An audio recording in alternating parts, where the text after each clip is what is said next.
عبودیت غلامی کو سکھانے اور اس کی ٹریننگ کا ایک بہترین ذریعہ ہے. غلام کو کیوں کرنے کا غلام کے پاس آپشن نہیں ہوتا کہ یہ مجھ سے کیوں کروایا جا رہا ہے.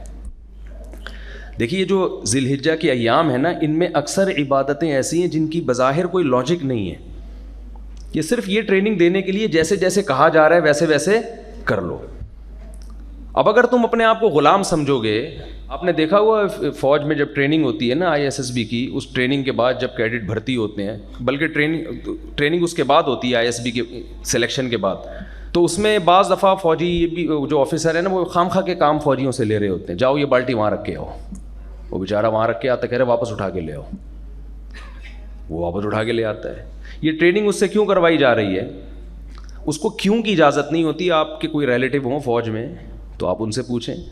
یہ ٹریننگ اس لیے کروائی جا رہی ہوتی ہے کہ اگر یہ جو ماتحت فوجی ہے اس نے کیوں سیکھ لیا نا، تو یہ جنگ کے میدان میں تنگ کرے گا پھر.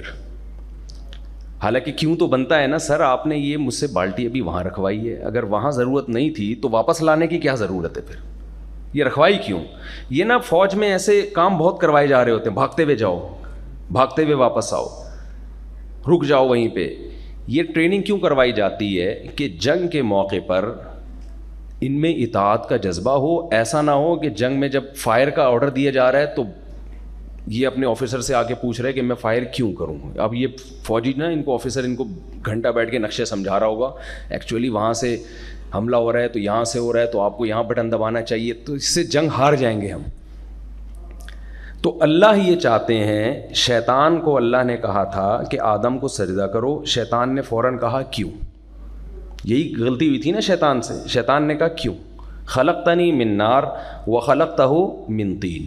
اے اللہ تو نے مجھے آگ سے پیدا کیا اور اس کو مٹی سے، تو آگ بہتر ہے مٹی سے. آگ مٹی کو کیوں سجدہ کرے؟ اللہ نے اس کو ڈیٹیل نہیں بتائی کہ ایکچولی بات یہ ہے کہ اگرچہ ہم نے اس کو مٹی سے پیدا کیا لیکن اس میں صلاحیتیں تم سے زیادہ ہیں. ایسا نہیں کیا اللہ نے. وہ پھر اللہ نہیں رہتا نا اگر وہ سمجھانے بیٹھ جائے. اللہ نے کہا بھائی سجدہ کرو، اس نے کہا میری سمجھ میں نہیں آ رہا، تو اللہ نے سمجھانے کی کوشش نہیں کی. اللہ نے کہا نکل جا میرے دربار سے، نکل جا میرے دربار سے. تو شیطان کو پھر بھی بات سمجھ میں نہیں آئی. پھر بھی کیوں پہ، اب تک کیوں پہ اٹکا ہوا ہے وہ. ٹھیک ہے نا، کس پہ اٹکا ہوا ہے؟ کیوں کروں میں پرانا بھی ہوں، میں زیادہ عبادت گزار بھی ہوں، اور مجھے آگ سے بنایا، اسے مٹی سے بنایا. یہ میرے سامنے جیسے آفس میں نیا امپلائی آئے، اس کی تنخواہ زیادہ ہو تو پرانے والے کو غصہ آتا ہے کہ نہیں آتا؟ سر یہ جونیئر ہے مجھ سے، آپ میری کوالیفیکیشن دیکھیں، یہ میٹرک پاس آیا ہے، مجھے 50,000 مل رہے ہیں، اس کو1,00,000 روپے مل رہے ہیں. زیادہ باس سے لڑیں گے تو باس کہے گا بھائی کمپنی میری ہے، تیری ہے یا میری ہے، میری مرضی میں تجھے جتنا دوں. باس تو پھر بھی شاید بیٹھ کے سمجھانا شروع کر دے، مگر اللہ سمجھانا نہیں چاہتے. اس لیے نہیں چاہتے کہ پھر غلام تو نہیں ہوئے نا. یہ تو تم خدا ہو گئے، ہم تمہارے غلام ہو گئے، ہم تمہاری معاذ اللہ مخلوق ہو گئے. تو جیسے شیطان کے پاس کیوں کا آپشن نہیں تھا، ایسے ہی اللہ تعالیٰ نے، دیکھیں ہمیں اسلام میں جتنی عبادتیں دی ہیں نا، ان کی لاجک آسانی سے سمجھ میں آ جاتی ہے. نماز ہر مذہب میں ہوتی ہے، روزہ میں ہماری باڈی کا فائدہ ہے، بہت ساری چیزیں ہیں، صلہ رحمی ہے، والدین کے ساتھ اچھا سلوک ہے، بیوی بچوں کے ساتھ محبت ہے. یہ سب چیزیں ان کی لاجک ہے. دنیا میں ہر قوم کہتی ہے ایسا ہونا چاہیے. بقرعید کے دنوں میں جانور کاٹنا، کوئی غیر مسلم پوچھے کہ اس کی لاجک کیا ہے، بھائی ہمارے گاڈ کا، ہمارے خدا کا، ہمارے اللہ کا حکم ہے، اس نے کہہ دیا ہم کریں گے، یہ بتانے کے لیے کہ ہم اللہ کے غلام ہیں. تو حج کے احکام بھی ایسے ہی ہیں. حج میں آپ بیت اللہ کا طواف کرتے ہیں. حج کی سارے ارکان ایسے ہیں جو دیوانگی پر مبنی ہیں. اسلام صفائی ستھرائی کا درس دیتا ہے. احرام میں آپ صاف ستھرے نہیں رہ سکتے. اسلام میں سر کے بال رکھنے کا حکم ہے. ہمارے نبی نے کبھی بال سر منڈوایا نہیں ہے زندگی میں، کہیں حدیث میں نہیں ملتا، لیکن حج عمرے کے موقع پہ منڈوایا. اسلام دین فطرت ہے نا، تو اصولی طور پر یہی ہے کہ سر کے بال زینتیں رکھنے چاہیے. اسلام صلہ و لباس پہننے کا حکم دیتا ہے. ہمارے نبی بھی صلہ و لباس پہنتے تھے. گوروں نے یہ بات لکھی ہے کہ ہمیں لباس، صلہ و لباس پہننا مسلمانوں سے سیکھا ہے، ہم نے تہذیب مسلمانوں سے سیکھی ہے. لیکن حج کے موقع پر آپ کو صلہ و لباس پہننے کی اجازت نہیں ہے. تو نمازیں اپنے وقت پہ پڑھنے کا حکم ہے. حج میں آپ کو مزدلفہ میں مغرب کی نماز قضا کرنے کا حکم ہے. تو یہ سارے کام ایک عام روٹین سے ہٹ کے کروائے جا رہے ہیں. کنکریاں ماری جا رہی ہیں، حالانکہ وہاں شیطان نہیں ہے. اور اگر ہوتا بھی تو اس طرح سے تھوڑی مارنے کا حکم ہوتا، پھر تو اٹھا کے مارتے ہیں نا پتھر. آپ کا کوئی دشمن آپ کے سامنے آئے تو آپ کنکریاں ایسے ماری جاتی ہیں نا, تو اگر واقعی ہے تو پھر تو اٹھا کے مارو. لیکن کیا ہے, یہ تمام کام صفا اور مروہ پہ دوڑ رہے ہیں. حضرت ہاجرہ دوڑی تھی, اس کی تو کوئی لاجک تھی نا, بچہ پیاس سے بلک رہا تھا. ہم جو دوڑ رہے ہیں اس کی کیا لاجک ہے, سوائے نقل کے اور کچھ بھی نہیں ہے. یہ ساری ٹریننگ ہمیں کروائی جا رہی ہے کہ کچھ دیوانہ پن بھی, مجنون پن بھی اپنے اندر پیدا کرو. ایک شعر سنا کے بس اپنی بات کو ختم کرتا ہوں. لیلا مجنوں کے واقعات قصے آپ نے بہت سنے ہوں گے نا. مجنوں کیا کرتا تھا, لیلا جہاں رہتی تھی نا, تو پہلے زمانے میں محبوبہ تک پہنچنا آسان کام نہیں تھا. پردے کا ماحول تھا, مردوں کے پہرے ہوتے تھے. مجنون دیوانہ ہوا تھا لیلا پر. تو وہ لیلا کے گھر کے قریب جا کے جو گلی محلے کی دیواریں تھیں نا, ان کو چومنا شروع کر دیتا تھا اور چکر بھی لگاتا تھا. کبھی اس گلی سے نکل کے وہاں جا رہا ہے, وہاں سے نکل کے یہاں آ رہا ہے. تو لوگ اسے کہتے ہیں بیوقوف آدمی, اینٹوں کو چوم رہا ہے, دیواروں کو چوم رہا ہے, اور بار بار یہاں سے وہاں, وہاں سے یہاں. تو اس نے شعر میں یہ بات سمجھائی, کہتا ہے امر من الدیاری دیاری لیلا اقبل ذا الجدار وذا الجدار وما حب الدیار شغفن قلبی ولیکن حب من سکن الدیار. کہتے ہیں لوگوں میں پاگل نہیں ہوں جتنا تم مجھے بیوقوف سمجھتے ہوں, مگر اتنا نہیں ہوں جتنا سمجھ رہے ہو.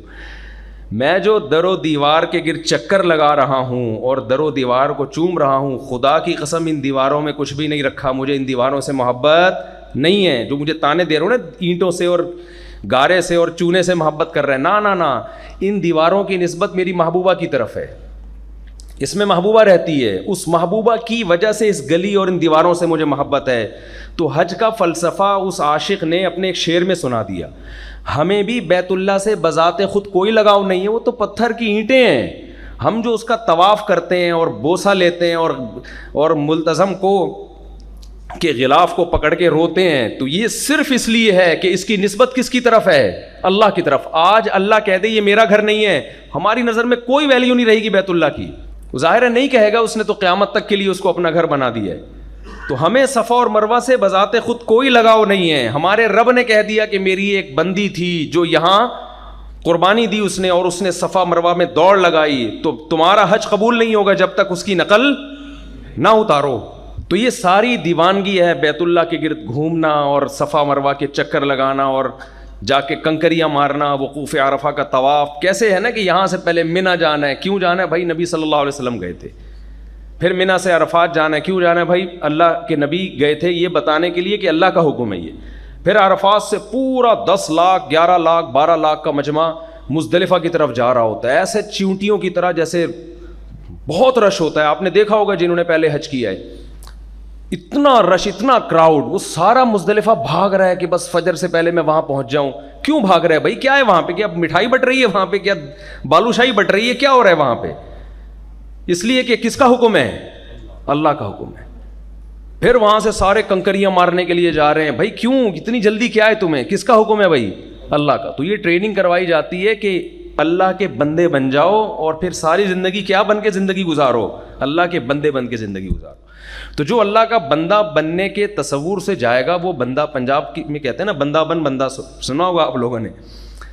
تو جو بندہ بننے کے تصور سے جائے گا وہ بندہ بن کے آئے گا. اور جو ویسے ہی جائے گا کہ چلو یار ایک اسلام کا رکن پورا ہو جائے, تو جیسا جائے گا ویسے کا ویسا واپس آئے گا. جیسے کہ ہم میں بہت سارے لوگ میرے جیسے نالائق ہوتے ہیں, وہ جس طرح جاتے ہیں ان میں کوئی تبدیلی نہیں آتی, ویسے کے ویسے ہی واپس آ جاتے ہیں. دوبارہ سے وہی گناہ شروع ہو جاتے ہیں. جس نے وراثت کھائی ہے وہ وراثت نہیں دیتا, جس کو فحش چیزوں کی عادت ہے وہ فحاشی میں پڑا ہوا ہے, جس کو پینے پلانے کی عادت ہے وہ اسی میں پڑا ہوا ہے, جو برائیاں ہمارے جو رشوت لے رہا ہے وہ رشوت لیتا رہتا ہے. ان میں کوئی چینجنگ نہیں آتی. کیوں نہیں آتی؟ اس لیے کہ وہ حج کے فلسفے کو سمجھے بغیر جاتا ہے اور ایک رسم کے طور پر وہ حج کو ادا کرتا ہے. تو اگر ہم یہ تصور دماغ میں رکھ کے جائیں گے کہ ہم نے اپنی زندگی کو تبدیل کرنا ہے اور وہاں ٹریننگ کرنی ہے کہ آئندہ اللہ کے حکم کے سامنے ہم کیوں نہیں کریں گے, جیسے جیسے رب کا حکم ہے ویسے ویسے ہم نے کرنا ہے, تو میں حلفیہ کہتا ہوں کہ حج آپ کی زندگی کو مکمل پلٹ سکتا ہے. اللہ تعالی ہمیں سمجھنے کی, عمل کی توفیق عطا فرمائے. جزاکم اللہ. الحمد للہ رب العالمین والعاقبۃ للمتقین والصلاة والسلام علی رسولہ الکریم وعلی آلہ وصحبہ اجمعین. اے اللہ ہمارا یہاں جمع ہونا قبول فرما, جو باتیں ہم نے سنی ان میں کمی کوتاہی کو معاف فرما. اور ان باتوں پر ہمیں عمل کی توفیق عطا فرما۔ اے اللہ ہم میں سے ہر جنہوں نے بھی حج کا ارادہ کیا ہے ان کے سفر کو آسان فرما۔ اے اللہ ہماری زندگیوں میں اس سال ہمارے لیے حج کو مقدر فرما، ہماری عمر میں برکت عطا فرما، صحت اور عافیت کے ساتھ حج کی توفیق نصیب فرما، اور حج کی مکمل برکتیں ہمیں نصیب فرما۔ ربنا آتنا فی الدنیا حسنۃ وفی الآخرۃ حسنۃ وقنا عذاب النار۔ صلی اللہ تعالی علی خیر خلقہ محمد وعلی آلہ وصحبہ اجمعین برحمتک یا ارحم الراحمین۔ جزاک اللہ مولانا جی۔